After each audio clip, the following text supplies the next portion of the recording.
Yo, what is up guys? It's the Goblin and welcome back to another Call of Duty World War II video. Now we have probably the biggest update we've had maybe ever, at least in a long time for Call of Duty World War II today. Just came out literally 20 minutes ago. I've gathered all the information. I'm going to be bringing it to you guys in today's video. New DLC weapons, a zombies multiplayer crossover, new game modes, new maps, just so much stuff. Honestly, you guys gotta listen to today's video. If you guys could smack a like on this video, that'd be awesome. Let's go for 405 likes. Subscribe to the channel if you guys are new and not already subscribed. And I'm going to be definitely opening some supply drops later and trying to get some of these new DLC weapons because I've saved up supply drops and there's a bunch of cool stuff. So first of all, basically, this is like a zombies multiplayer crossover event, and that's what the new next month event is going to be, which starts today and I believe it ends on June 26th. It's called Attack of the Undead. Features new game modes, new multiplayer maps, new weapons, new gear, and more like traditional other events. But what's cool about this one is there's probably more weapons than normal,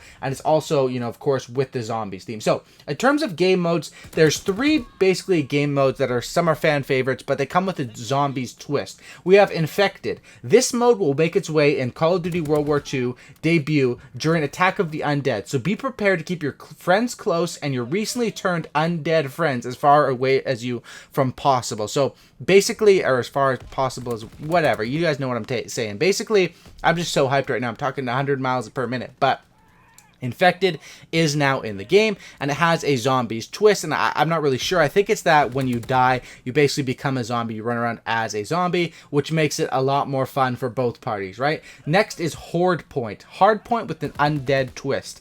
Capture the hardpoints with your teammates, then be prepared to defend them from your enemies as well as zombie attacks. So that's what we have as far as Hardpoint. It's basically Hardpoint with interpreting this zombies event. These are all just separate game modes right now. You know, they're twists on normal game modes. And then you have the Relic of the Undead. In this game mode, you must hold on to a zombie head for as long as possible to earn points. Think of this game as Gridiron without any goals, or a deadly version of Keep Away. So it's basically you grab the thing, you become the zombie, and people come and try to kill you.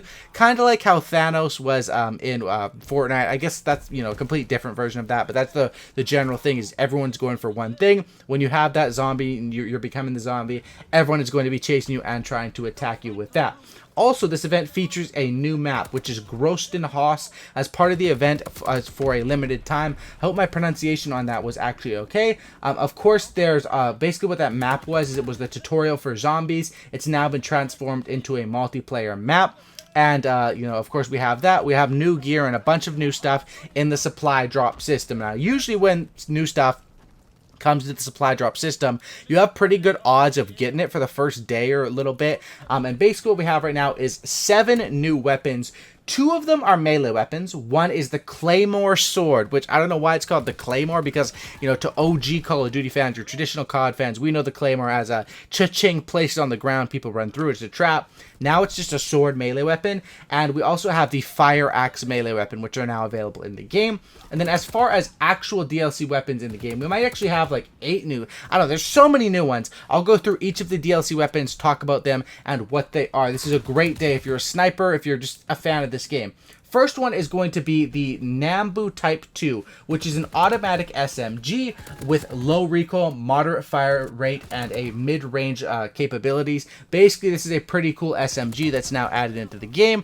They showed a little bit in the combat trailer. It definitely looked very, very cool, and that's probably what I'm most excited for because I'm a fan of SMGs. That's pretty obvious, you know, for my playstyle. I'm more of an assault rifle SMG sort of guy, so this is the one that I'm looking forward to using the most.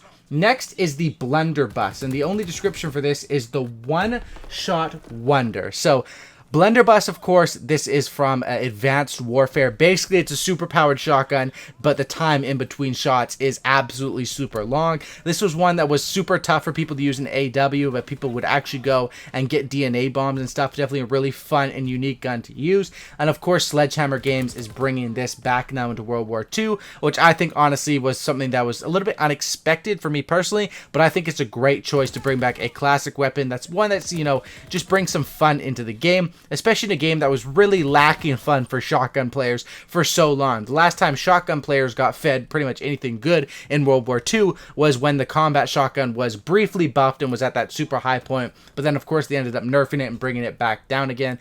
Basically that's what's going on with that blunderbuss. Next we have is the PTRS 41, which was a famous sniper. I believe it was in Call of Duty World at War. Basically it's a semi-auto sniper, and it was one of the most popular snipers back in World at War. It definitely is a very good one, and it will mix up the sniping game and bring traditional Call of Duty fans something that they can really be excited for. Of course, how you can get each of these guns is number one, just by opening supply drops, or of course from number two, through the collections. You can spend armory credits and just straight up unlock them. Some of them are under the permanent normal collection, so if you're having trouble finding them, and others are under the Attack of the Undead brand new collection. So that's basically what's up with those. Of course, as usual, they are pretty pricey with armory credits. Unless you have an insane amount, you probably won't be able to get every single one. But of course, I've been saving up supply drops as well as armory credits, which, you know, anyone should be doing if they were waiting for new DLC weapons. Next is going to be the lever action, or the lever action, however you want to say it.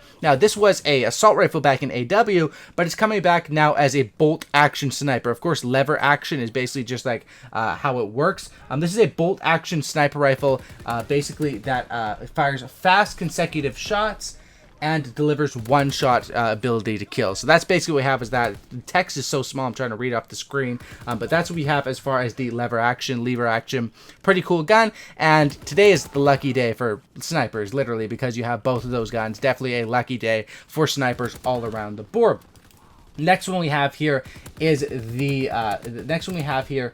to be the Stinger. Now, what the Stinger is basically your full auto LMG that offers the highest damage output in the class and a very slow mobility trait. So that's basically what it is. This is going to make you slower than other LMGs from what it's implying, but it seems like this thing is going to be for, I don't want to say campers, but more stationary players. I think this is to reward people who use the bipod or play like how they want you to play with an LMG. This could do absolutely heavy damage. High damage, highest damage output basically means that it's going to have the highest DPS. That's how I'm interpreting it. And of course, for the expensive movement sucks, but on maps like Flak Tower, if you just literally sit there, it doesn't suck that much. If you sit there with Hunker or you sit there with something like that, you can definitely do huge damage with this gun up in that top window. That's what came to mind for me as soon as I thought of this gun. And that's basically what we have. So we do have 7 new DLC weapons with those 5 guns and 2 melee weapons.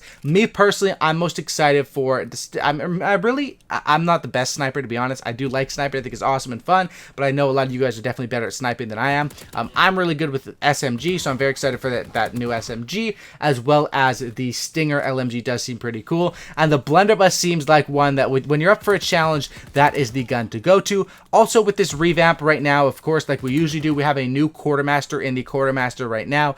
He's actually a pretty cool looking guy. And the headquarters, don't be alarmed, don't be scared when you go to the headquarters. It has been completely, absolutely revamped. The headquarters is entirely different than it was before. There's literally like zombies in cages, and it's whole like a dark theme, which I don't know how I feel about the dark theme. I like when things are more like upbeat, high saturation, high colors, but at the end of the day, it's Attack of the Undead, and I think this is the first time we've seen something like this, which really mixes the multiplayer and the zombie worlds together, and it's going to be interesting how they do that. I've also noticed a change onto the main menu, where basically you can select your playlist. It shows Infected, Domination, and TDM, and War, and then if you want to get to other game modes, you have to go to Public Match. So I'm guessing they're doing this because for some reason they really want to push Infected, which they're pushing Domination second and TDM third, which Domination is my favorite game mode, so I'm not too mad at them pushing that second. It might mean there's a lot more casual players in Domination, which could be good for, a pub stomping player like me,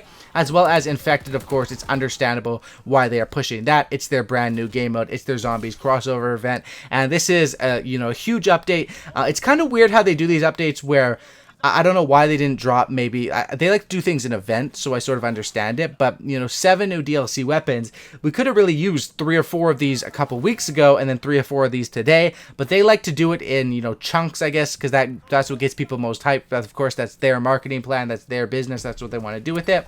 But that's just my personal opinion, is that World War II seems to go through insane hype and then sort of a slower period and then insane hype and then a slower period, when I think that I think BO4, I've seen some rumors that it's going to be a more balanced release of DLC and microtransactions and all that sort of supply drop content or whatever. So hopefully that will be good. But that's what we have. This new event probably looks to be the coolest out of any so far. I'm going to have to experiment with the game modes and play around and stuff, but it is definitely looking really cool. Drop a like on this video. I'll have more content coming for to you guys soon. And subscribe to the channel if you guys are new. Drop a like and have a great day or great night. And I'm out. Peace.